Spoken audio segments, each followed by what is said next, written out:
இதே போல் எஸ்ஐஆர் பணி நீங்கள் பார்த்தீங்கன்னா எங்களுடைய நோக்கம் சுமார் 21 ஆண்டு காலம் இந்த வாக்காளர் திருத்தம் செய்யப்படவில்லை. அதற்கு முன் 8 முறை இந்த எஸ்ஐஆர் பணி மேற்கொள்ளப்பட்டிருக்கிறது. 21 ஆண்டு காலம் தொடர்ந்து இந்த வாக்காளர் திருத்த பணி மேற்கொள்ளாத காரணத்தினால இறந்தவர்கள் தொடர்ந்து அந்த வாக்காளர் பணி இடம்பெற்று வராங்க. போலி வாக்காளர்கள் அப்படி இருந்து கொண்டிருக்கிறாங்க. இந்த வீடு மாறி குடியேறியவர்கள், குடிபெயர்ந்தவர்கள், அவருடைய பெயர் வாக்காளர் பட்டியலில் தொடர்ந்து இடம்பெற்றுக் கொண்டிருக்கிறது. இரட்டை வாக்காளர்கள் தொடர்ந்து இடம்பெற்றுக் கொண்டிருக்கிறது. பல முறை தேர்தல் ஆணையத்துக்கு இது குறித்து தகவல் கொடுத்தும் அவர்களால் நீக்கப்படுவதே கிடையாது.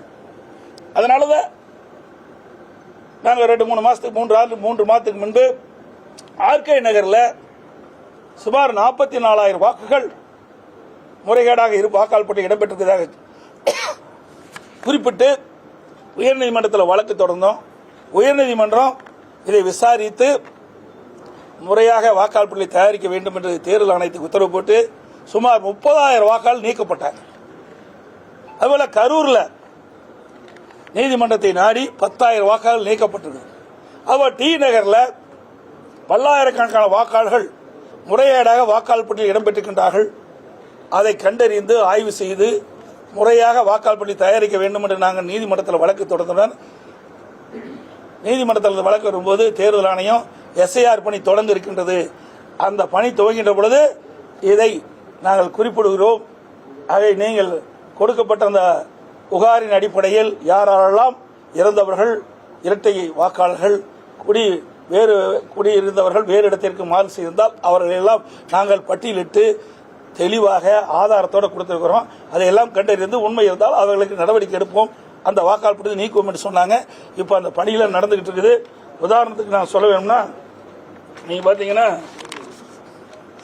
தாம்பரம் சட்டமன்ற தொகுதி பாகம் எண் 1 காயத்ரி நகர் 3வது தெரு, அதில் கதவு எண் 1, அதில் சுமார் 320 வாக்குகள் ஒரே வீட்டில் இருக்குது.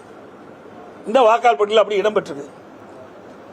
பாகம் எண் 117, சாரி, தாம்பரம் சட்டமன்ற தொகுதி பாகம் எண் 115, பாகம் எண் 115 காயத்ரி நகர் 3வது தெரு, கதவு எண் 1, அதுல 360 வாக்குகள் ஒரு வீட்டில் இடம்பெற்றிருக்கு. பாக எண் 117 அதே தாம்பரம் சட்டமன்ற தொகுதியில் பாக எண் 117 ரோஜா தோட்டம் 2வது தெரு, கதவு எண் 1, 150 வாக்குகள் இருக்குது. ரெண்டுலையுமே பாத்தீங்கன்னா 510 வாக்குகள் இரண்டே வீட்டில் இருக்குது. இதையெல்லாம் களைய வேண்டும். ஒரு உண்மையான நேர்மையான வாக்காளர்கள் வாக்காளர் பட்டியல் இடம்பெற வேண்டும் என்ற அடிப்படையில் தான் எஸ்ஐஆர் பணியை நாங்கள் ஆதரிக்கிறோம். அது மட்டுமல்ல, இந்த எஸ்ஐஆர் பணி மேற்கொள்கின்ற பொழுது ஆளுங்கட்சியை சேர்ந்த அழுத்தம் கொடுத்து சில மாவட்ட ஆட்சித்தலைவர்களும் சென்னை மாநகராட்சி ஆணையாளர் அவர்களும் முறையாக இந்த பணியை மேற்கொள்ளவில்லை. இன்றைக்கு சென்னை மாநகராட்சியை பொறுத்த வரைக்கும் அங்க இருக்கிற மாநகராட்சி கவுன்சில் இடத்திலேயே கட்டுக்கட்டா இந்த படிவத்தை வாக்காளர் சேர்க்கப்படுகின்ற படிவத்தை வழங்கிறாங்க. அதை எப்போ நேர்மையா அந்த வாக்காளர் சேர்க்க முடியும்? அங்க நேர்மையை எப்படி இந்த எஸ்ஐஆர் பணி மேற்கொள்ள முடியும்? இந்த பணி மேற்கொள்வதே போலி வாக்காளர் நீக்க வேண்டும், இரட்டை வாக்காளர் நீக்க வேண்டும், இறந்தவரை நீக்க வேண்டும், குடிபெயர்ந்தவரை நீக்க வேண்டும். அதுக்காகத்தான் ஒரு சரியான வாக்காளர் பட்டியலை இன்றைக்கு தேர்தல் ஆணையம் இன்றைக்கு வாக்காளர் பட்டியலை தயாரிக்க வேண்டும் என்ற அடிப்படையில் தான் இதை மேற்கொள்றாங்க. மீண்டும் இப்படிப்பட்ட ஒரு குளறுபடி நடக்குது. இதுக்கு அங்க இருக்கிற ஆணையாளரே பின்னிருந்து செயல்படுறார். இது வெட்கக்கேடானது. இது குறித்து தான் நேற்றைய தினம் அனைத்து இந்திய அண்ணா 20ஆம் தேதி அனைத்து இந்திய அண்ணா திராவிட முன்னேற்ற கழகத்தின் சார்பாக சென்னை மாநகராட்சியில் இப்படிப்பட்ட குளறுபடி இருக்கின்றது, இனியாவது திருந்தி உண்மையான வாக்காளர்களை நேரிலே சந்தித்து வாக்காளர் படிவத்தை கொடுத்து அதை பூர்த்தி செய்து வாங்கி அந்த உண்மையான வாக்காளர் பட்டியல் தயாரிக்க வேண்டும் என்று நாங்கள் ஒரு போராட்டத்தை நேற்று நடத்தியிருக்கிறாங்க. காஞ்சிபுரத்திலையும் நடத்தியிருக்கிறாங்க. பல இடத்துல நடக்க வேண்டிய சூழ்நிலைக்கு தள்ளப்பட்டிருக்கிறோம்.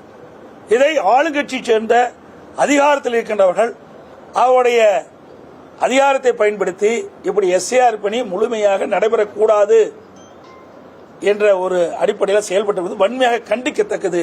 தேர்தல் ஆணையம் விழிப்போடு இருந்து இதற்கு உரிய நடவடிக்கை எடுக்கப்பட வேண்டும் என்று வலியுறுத்துகின்றேன்.